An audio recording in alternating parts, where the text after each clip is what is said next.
بسم الله الرحمن الرحيم.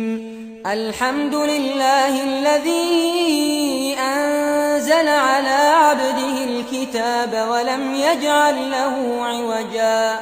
قيما لينذر بأسا شديدا من لدنه ويبشر المؤمنين الذين يعملون الصالحات أن لهم أجرا حسنا ماكثين فيه أبدا وينذر الذين قالوا اتخذ الله ولدا ما لهم به من علم ولا لآبائهم كبرت كلمة تخرج من أفواههم إن يقولون إلا كذبا